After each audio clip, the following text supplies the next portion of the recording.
शुक्रवार दिन विद्यासागर ज्ञान मंदिर मुरा अनुकूल्य निःशुल्क त्रिदिवसीय योग शिविर और स्वास्थ्य सचेतनता शिविर अनुष्ठित हो जाइए। अद्यता 7/6/2024 शुक्रवार ठारू आरंभ हुई 9/6/2024 रविवार पर्यंत चलिबो। आज प्रथम अधिवेशन प्रातः 5 घंटिका ठारू सकाळ 6:30 पर्यंत मुरा स्थित रामचंडी मंदिर प्रांगण रे योग आचार्य विजय कुमार साहू द्वारा विभिन्न प्रकार योगासन एवं विभिन्न रोगर घरोई उपचार संबंध में शिक्षा देथिले। एहाकु विद्यासागर ज्ञान मंदिर सभापति श्रीजुक्त रजन कुमार साहू दीप प्रज्वलन करी उद्घाटन करथिले। यार उद्देश्य और लक्ष्य संबंध में उपस्थित विद्यार्थी अभिभावक एवं अंचल जनसाधारण को जणाइथिले। द्वितीय अधिवेशन रे स्वास्थ्य सचेतनता शिविर मुख्य अतिथि पड़ियाबाल प्राथमिक स्वास्थ्य केन्द्र चिकित्साधिकारी डॉक्टर लोकनाथ प्रधान, मुख्य वक्ता फार्मासिस्ट श्रीजुक्त प्रशांत कुमार साबू और सम्मानित अतिथि योगगुरु विजय कुमार साहू मंचासीन थिले। भातृदेव लुलेन्दु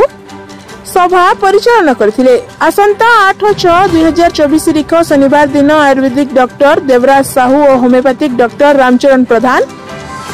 9/6/2024 तारीख रविवार दिन आयुर्वेदिक डॉक्टर प्रभाकर प्रधान और आशीष कुमार नाथ स्वास्थ्य सचेतनता शिविर में जोगदेवार सहमति प्रदान करथिबार सूचना दिया जायतिला। मुख्य अतिथि तांको अभिभाषण रे स्वास्थ्य सहित शिक्षार संबंध, शरीर सुस्थता और प्राथमिक चिकित्सा संबंध रे आलोचना करथिले। जो मानक स्वास्थ्यगत समस्या थिला से माने डॉक्टर प्रधान को जणाइथिले। तक्षणात से ताहार चिकित्सा करी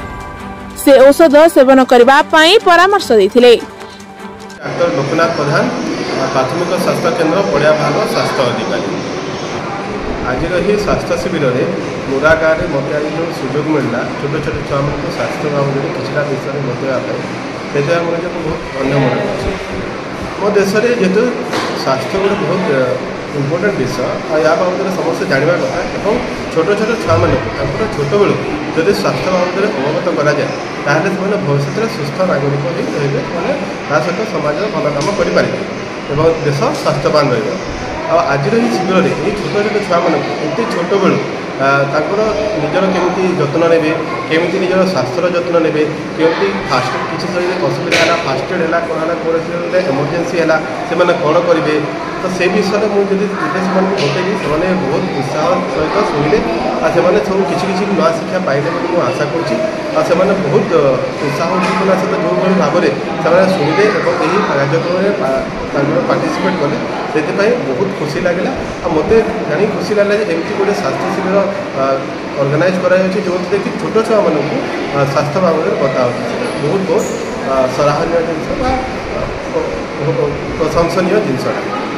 मुझे चाहिए यही स्वास्थ्य शिविर में गाँव कि आखपाख अंचल जिते जन अच्छा समस्ते आसिक योगदान देवा कथा कहीं एमतिया जगह देखो योग शिखा विभिन्न स्वास्थ्य बाबद स्वास्थ्य वार्ता दिहला केत जन जहाँ जहाँ कुछ जब मेजर प्रोब्लेम थाए सेटा भी आम बर्तमान बसिक देखु तो यही स्वास्थ्य शिविर में समस्ते योगदान विजय कुमार साहू तबला मुरा विद्या सागर रे जो छुआ मान लगे गाँ लोक आखपाख लोक योग शिविर विषय जिते चिंताधारा करते आज आोकर भल लगे बहुत प्रयास चलती के लोक माने सुस्थ रहे के आनंद रही पारे शांति रही पारे योग तो बहुत जरूरी प्रत्येक मनुष्य लगे योग द्वारा आमर व्यक्ति समाज राष्ट्र तथा समस्त विश्व कल्याण लगी योग जरूरी है। योग द्वारा शरीर के स्वस्थ रखा से मन के ठीक रखा विचारधारा के ठीक रखी पार्मा। आज समय रे जदि गोटे व्यक्ति योग ना कला तेल दिने ना दिने रोगी होगा यहाँ अकाट्य सत्य है कारण आम खान पान एंता होगलान से योग बहुत जरूरी है समस्ते योग करवार कथा और किसी समय योग प्राणायाम अभ्यास करी निजर शरीर के स्वस्थ रखा समस्ते चिंता करवार कथा और ये समय कहाँ हो गोटे व्यक्ति शरीर जब तक रोग नहीं आसीचे तब तक इस शरीर प्रति भी ध्यान नहीं देवार जिन कारण रोगी दुखी बंचवा के पड़े हुए तो व्यक्ति साधन संपन्न होकर बहुत टंका पैसा कर कमाई कर बहुत आगे बढ़ी जापे कि जब स्वास्थ्य भल न ताले जीवन में बहुत प्रकार अशांति से स्वास्थ्य प्रति समस्ते सचेतन रहीकि निज शरीर प्रति जागृत रही गोटे घंटा समय देवा कथा निश्चित भाव में आम रोग व्याधि मुक्ति पाई जीवन में शांति रही पार आनंद रही पार छुआ मैंने बहुत सुंदर भाव में आगु भी योग प्राणायाम अभ्यास रखुले आ बहुत सुंदर भाव में योग प्राणायाम अभ्यास करुन आगे आशा अच्छे कि छुआ मैंने भी भल रास्ता जीवे बोली कारण आज जे छुआ मान को आम देखु समस्ते माँ बापा गोटे ही इटा ही विचार रखसन जे छुआ केंदे भल पाठ पढ़ू भल रास्ता जाऊ किंतु केते जाय होचे बहुत माँ बापा मैंने छुआ प्रति ध्यान दौन किंतु टंका पैसा काल लाग केते रखीदेला काल लाग केते बैंक बैलेंस रखला काल लाग केते सुविधा संसाधन देला इटा महत्वपूर्ण नुहे सब महत्वपूर्ण होचे आम छुआ देखिए संस्कार संस्कार बहुत जरूरी है गोटे संस्कारी व्यक्ति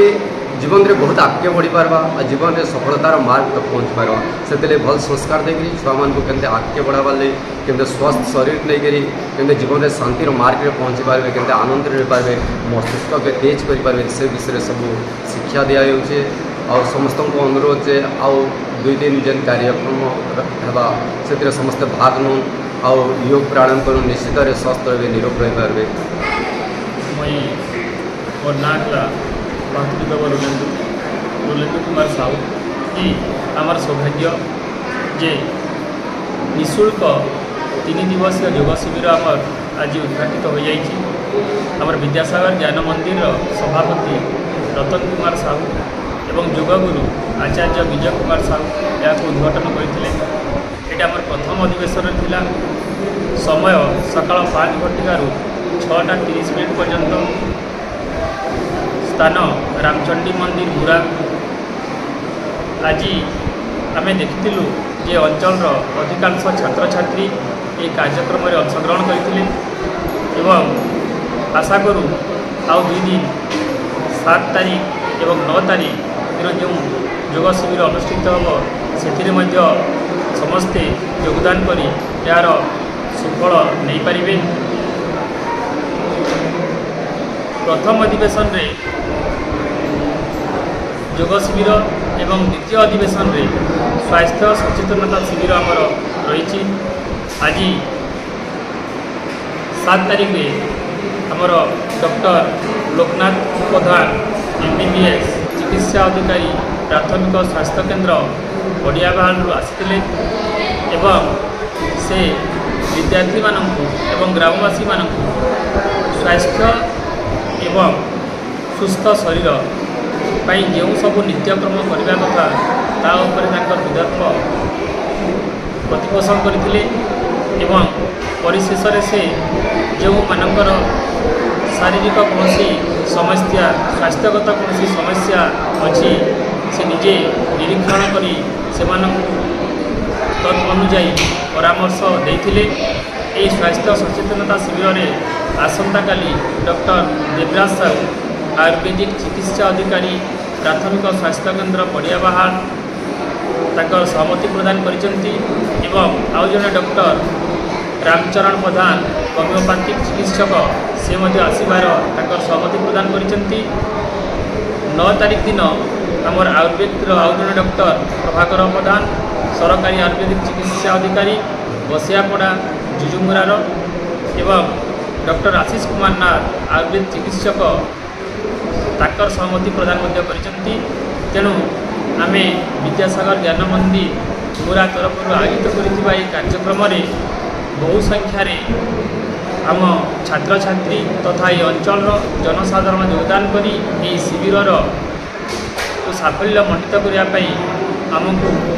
साहाय्य करने आम अनुष्ठान तरफ से अनुरोध करुँ प्रकृति मुझे छोट थी छोट बेले मु लक्ष्य करी खाद्य जो खाद्य मत परिवार दि जाऊला से खाद्य मोर शरीर से सहयोगी नाला अत्यधिक परिश्रम कले मत क्लांत लगुला एवं पाठ पढ़ाई मन लगुना मानसिक स्थिरता रोना जहाँफल मु निरीक्षण कली जे विद्यार्थी मानक जदि बयस अनुपात आमे जदि से प्रकार सुषम खाद्य देवा जहाँकि शरीर को सुस्थ रखिब एवं मानसिक स्थिरता आसब जहाँफल जो विद्यालय अध्ययन करने दि जाऊँगी से मनोनिवेश रही पारे देखा दिन को दिन अत्याधुनिक जुगरे आजिकल बापा माँ मैंने निजर सुविधा पिला खाद्यपेय विशेष ध्यान देना एवं वर्तमान जैविक सार एवं कृत्रिम सार प्रादुर्भाव जो आम जो प्रकार खाद्य खाऊँ से प्रकार खाद्य आम शरीर पर उपयोगी नुहे दिन को दिन आम शरीर में विभिन्न प्रकार समस्या देखा देउछि तेणु शिक्षा और स्वास्थ्य उभय समन्वय किपरि रक्षा करा एवं उभय समन्वय रक्षा करी जड़े विद्यार्थी किपरि सुस्थ रही तार शिक्षा को सहजरे आहरण करी सरस सुंदर जीवन अतिबाहित करिपारिबो सेतिपई आमे समस्ते विचार कलु एवं विचार करबा परे